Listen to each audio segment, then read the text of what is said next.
रामनगर मंडली लुआ जिमुंबाय राजशाली सानजाराव विजय कुमार रेमचिनी रंगनकनि थोंखालाव संविधान गौरव अभियान तांबतां खलायजाखा आरो मानजाखा श्री रामनगर आमचाइनि एमएलए हायकबा मेयर दीपक बजिंदार खुबै मंडल काशकुना खुबै कुबुनि बीजेपी नि आदंर सम्मान दिया ভারত সরকার সেটা কিন্তু আমাদের পৃথিবী সরকার আপনার ওনার আবদ্ধমূর্তি সারা ভারতের সবচেয়ে বেশি জায়গায় তৈরি করে সরকার ওনার চিন্তা ভাবনাকে নিয়ে বিভিন্ন জায়গায়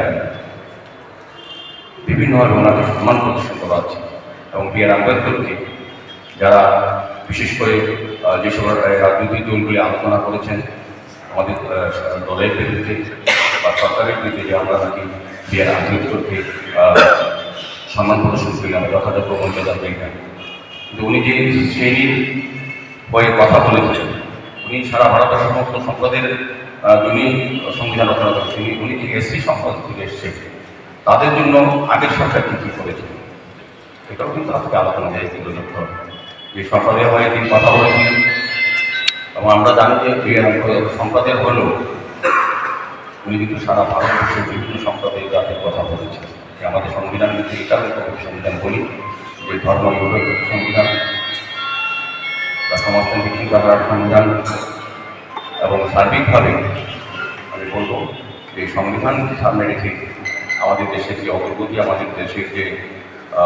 নিরাপত্তা বা অখণ্ডতা যেটা আমাদের আছে সেগুলি সংবিধানের উপর ভিত্তি করে। তাই সংবিধানকে যত বেশি আমরা জানব, যত বেশি মানুষকে জানাবো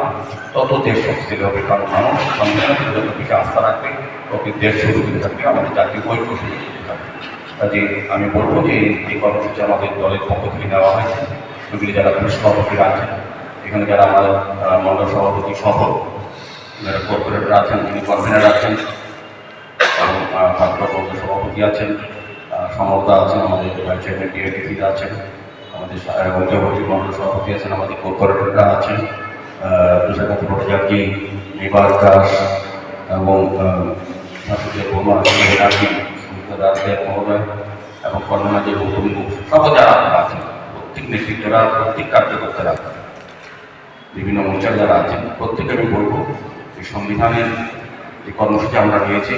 গৌরব অভিযান, যে সংবিধান অভিযান, সেটাকে সত্যি সত্যি আপনাদের কাজের মাধ্যমে যেটা থেকে গৌরব বৃদ্ধি হয় এবং এটার মধ্যে এটার প্রতি মানুষের যেটা আস্থা পাবে এবং যারা সংবিধান নিয়ে সমালোচনা করেন বা সংবিধানকে ফিরে রেখে যারা সমালোচনা করেন তাদের মুখ্য জবাব হবে যখন আমরা এটাকে সার্বিকভাবে মানুষের কাছে পৌঁছে দেবো। সকলকে